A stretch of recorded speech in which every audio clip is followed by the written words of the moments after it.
রায়গুণাকর ভারতচন্দ্র তাঁর অন্নদামঙ্গল কাব্যে লিখেছেন, আমি দেবী অন্নপূর্ণা প্রকাশ কাশীতে, চৈত্র মাসে মোর পূজা শুক্লা অষ্টমীতে। তবে শুধু কাশীতে নয়, জানেন কি, আমাদের শহর কলকাতার প্রাচীন তীর্থ বাগবাজারেও রয়েছে এক শতাব্দী প্রাচীন অন্নপূর্ণা মন্দির। এবছর অন্নপূর্ণা পূজার প্রাক্কালে উপস্থাপন করতে চলেছি 18/8 রাজা রাজবল্লভ স্ট্রিটে অবস্থিত বামেশ্বর বামদেব শিব অন্নপূর্ণা মন্দির।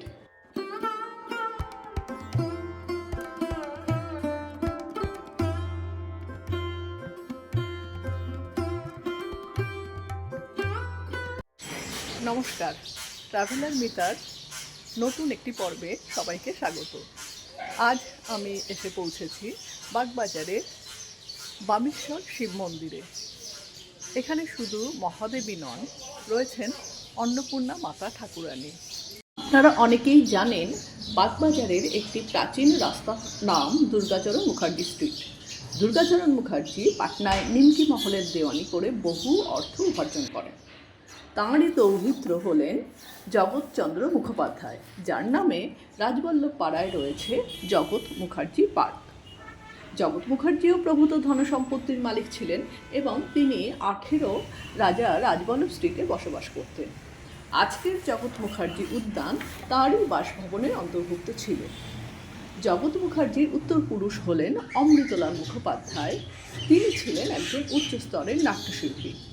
তিনি বাংলার নাট্য জগতে বেল বাবু নামে পরিচিত ছিলেন। তার অভিনয় দক্ষতা এতখানি ছিল যে তার মৃত্যুর পর নাট্য সম্রাট গিরিশচন্দ্র তাঁর হারানিধি নাটকটি বেলবাবুকে উৎসর্গ করেন। অমৃতলালের স্ত্রী বামাসুন্দরী ছিলেন ভক্তিমতী মহিলা।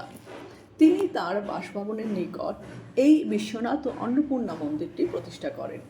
সেই কারণেই এই মন্দিরটির নামকরণ হয় বামেশ্বর বামদেব শিব মন্দির। মন্দির গাত্রের এই ফলক থেকে জানা যায় 1299 বঙ্গাব্দ অর্থাৎ 1892-93 খ্রিস্টাব্দ নাগাদ প্রতিষ্ঠিত হয় এই মন্দির।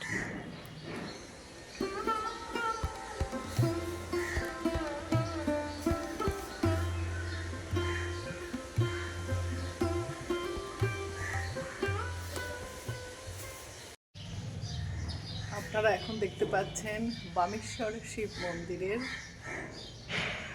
মহাদেব এবং অন্নপূর্ণার যুগল মূর্তি। এই যুগল মূর্তি দেখে একটা প্রশ্নই মাথায় আসে, স্বয়ং দেবাদিদেব মহাদেবকেও কেন হাত পেতে দাঁড়াতে হয় মা অন্নপূর্ণার কাছে? এর পিছনে রয়েছে একটি প্রচলিত গল্প। শিব গৌরীর ঘর সংসার কৈলাস পর্বতে, কিন্তু শিব ঠাকুর তো আদপে ভিক্ষু, আর গৌরী হলেন হিমালয়ের কন্যা। সংসারে অভাব অনটনের কারণে শিব দুর্গার কলহ নিত্য নৈমিত্তিক ব্যাপার। একসময় রাগ করে গৌরী গেলেন বাপের বাড়ি। এবার সখী জয়া বিজয়ার পরামর্শে তিনি ভাবলেন মহাদেবকে একটু শিক্ষা দেওয়া দরকার।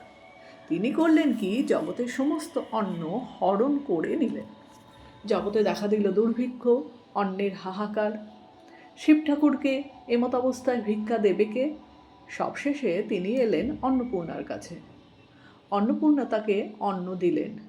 তারপরেই মহাদেবের ইচ্ছে কাশীতে প্রতিষ্ঠিত হয় দেবী অন্নপূর্ণা মন্দির। অন্নদামঙ্গল কাব্যের প্রভাবে বাংলায় প্রসার ঘটে অন্নপূর্ণা পুজোর।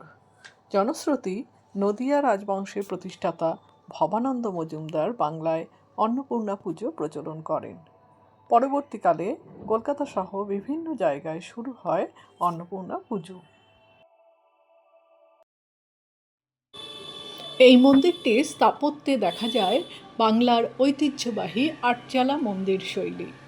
আটচালা শব্দটির অর্থ হল 8টি ঢালু ছাদের সমন্বয়ে তৈরি একটি বিশেষ কাঠামো।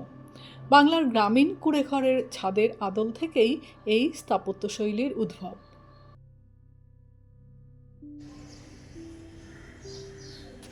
মন্দিরের ভেতর চোখে পড়ে আরেকটি বিস্ময়, প্রায় 130 বছরের পুরনো কাস্ট আয়রনের স্তম্ভগুলি। 1 শতাব্দীরও বেশি সময় ধরে ঝড়, বৃষ্টি, আর্দ্রতা সব কিছু পেরিয়ে এসে অবাক করার মতো বিষয় হলো এই লোহার স্তম্ভগুলিতে আজও কোনো মরচে ধরেনি।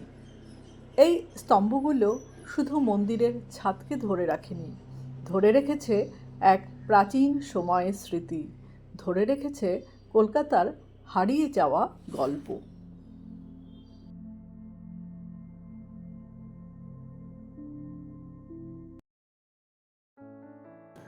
উত্তর কলকাতার পুরনো পাড়াগুলোর মধ্যে গঙ্গা তীরবর্তী বাগবাজার শুধু একটি এলাকা নয়, এটা যেন ইতিহাসের এক জীবন্ত অধ্যায়। বাংলা সাহিত্য, সংস্কৃতি, ঐতিহ্য, আধ্যাত্মিকতার নানা নিদর্শন ছড়িয়ে এখানকার অলিতে গলিতে। আজ আমরা দেখলাম প্রাচীন বামেশ্বর শিব মন্দির, যার বয়স 130 বছর।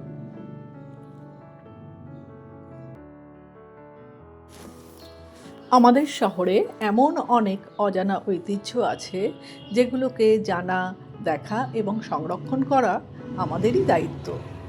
যদি কখনো এদিকে আসেন তাহলে একটু সময় হাতে নিয়ে এই মন্দিরে একবার ঘুরে যাবেন।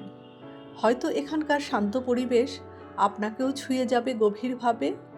এই রকম আরও অজানা ইতিহাস আর ভ্রমণের গল্প শুনতে ট্রাভেলার মিতা চ্যানেলটি সাবস্ক্রাইব করতে ভুলবেন না।